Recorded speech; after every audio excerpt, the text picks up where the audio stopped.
గతంలో అధికార party వైసీపీతో అంటకాగిన senior IPS అధికారి ఎన్ సంజయ్ పై ఏసీబీ ఉచ్చుబిగిస్తోంది.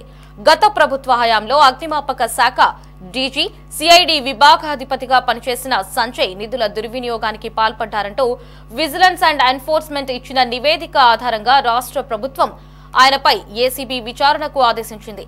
దీనిపై అవినీతి నిరోధక చట్టంలోని సెక్షన్ 17A కింద అనుమతి కోరుతూ ప్రభుత్వ ప్రధాన కార్యదర్శికి ఏసీబీ అధికారులు లేఖ రాశారు. అనుమతి లభించిన వెంటనే ప్రాథమిక విచారణ పూర్తి చేసి కేసు నమోదు చేయబోతున్నామన్నారు.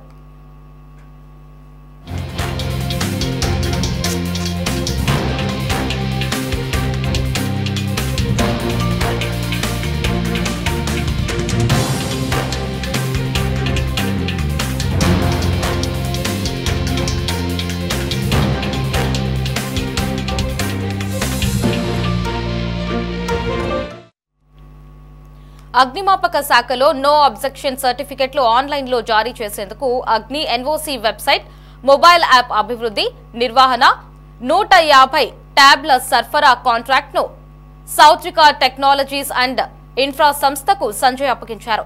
ఎలాంటి పనులు జరగకపోయినా ఆ సంస్థకు 59,93,000 బిల్లులు చెల్లించేశారు. అయితే సిఐడి తరపున ఎస్సీ అట్రాసిటీ కేసు నిరోధక చట్టంపై దళితులు, గిరిజనులకు అవగాహన సదస్సుల నిర్వహణ కాంట్రాక్టులను క్రిత్వాప్ టెక్నాలజీకు ఇచ్చి 1,19,00,000 చెల్లించారు. సదస్సులు మొత్తం సిఐడి అధికారులే నిర్వహించారు.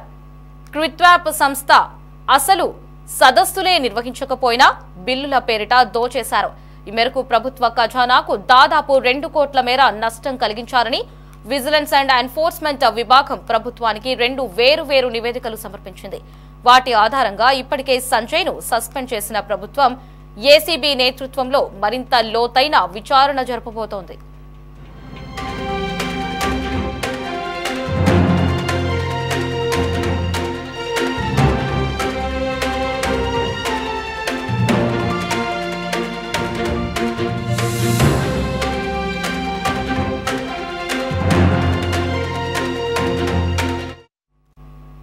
సౌత్రిక టెక్నాలజీస్ అండ్ ఇన్ఫ్రా, క్రిత్వాప్ టెక్నాలజీస్ సంస్థల ఖాతాల్లో జమ అయిన సొమ్ము ఎవరు విత్డ్రా చేశారు, అంతిమంగా ఎవరి వద్దకు చేరిందనే దానిపై ఏసీబీ విచారణ చేస్తోంది.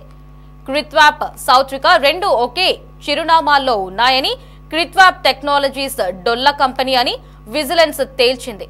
ఆ డొల్ల కంపెనీ ఏర్పాటు వెనుక ఎవరున్నారు, ఎందుకు ఏర్పాటు చేశారు, నిధులు ఎలా పక్కదారి పట్టించారనే దానిపై ఏసీబీ కూపిలాగుతోంది.